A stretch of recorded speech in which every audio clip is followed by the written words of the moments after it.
We're going to do a quick whirlwind tour of this lovely Dethleffs A-Class motorhome.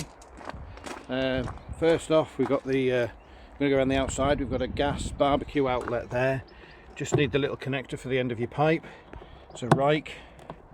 It won't turn on unless there is an attachment on there, so you can't accidentally have gas pouring out. There's your electric hookup. I'll just plug a cable in and out, show you how that bit works. Okay, action. So these just plug in. There is a little bit on the bottom. Bit fiddly when your hands are cold. Goes on like that. This bit just clips onto there so it won't come off. So you do need to lift that to pull it out. Okay, cassette toilet. So in here we have the flush. So in there goes pink fluid for flushing your toilet and some water. Come the winter time, you need to drain this out so that your doesn't freeze up and cause issues. So that is just flush coming out of there. And for emptying your cassette, a little lever there. Pull the cassette out. Off you go to the emptying point. Unscrew that. Tip the contents.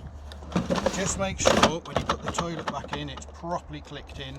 Otherwise, contents from the loo can miss the cassette and come around the outside. Pretty unpleasant. Down. Action. Okay, so these locks, they're all the same. Key in, quarter turn, and it pops out.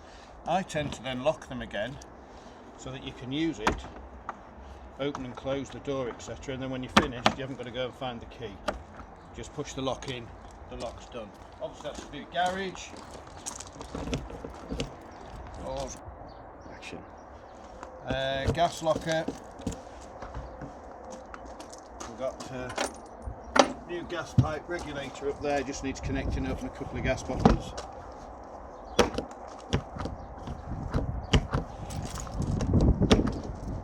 Okay, action. Fresh water goes in here. We've got a grab handle here, but it also doubles up as a security lock.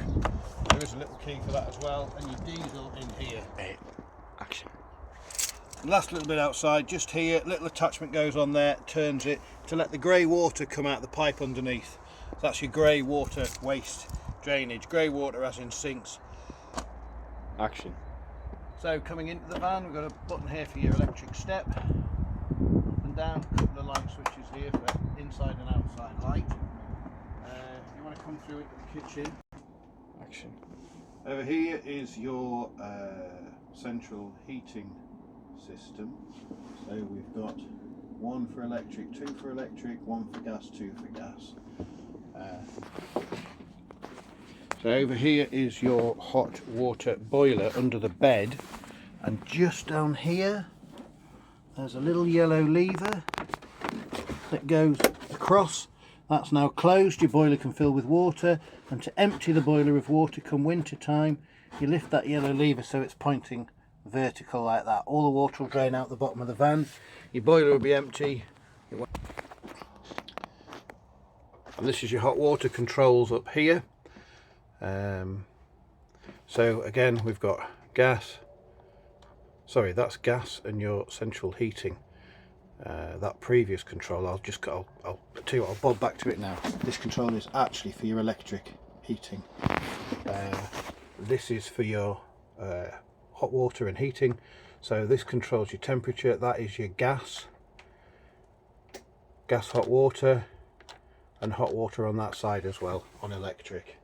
Over on your fridge, we've got auto select, and your fridge will automatically go through and choose a power supply. Battery is actually a 12 volt supply. That is directly from the engine. It will not run off leisure batteries. That's mains plugged in, and that's manually selecting a gas supply. Or you can just stick it on auto and it'll sort itself out. Temperature's over there, and this little button is actually for defrosting around your fridge. We're not defrosting your fridge, but stopping this seal from freezing up when you get a bit of condensation there. Obviously you've got locks. Be careful with these because they break very easily. That bottom one's locked ajar. This one's now locked shut. Obviously when the van's not in use, it makes sense to have them just locked slightly open.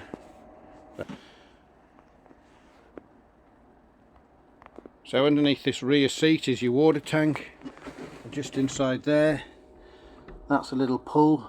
That T-shaped thing is a puller. Pull that and it lets the water out the bottom of the tank. That is your cold water drain down for the winter as well. You really must make sure these are drained down come winter time so that nothing freezes up.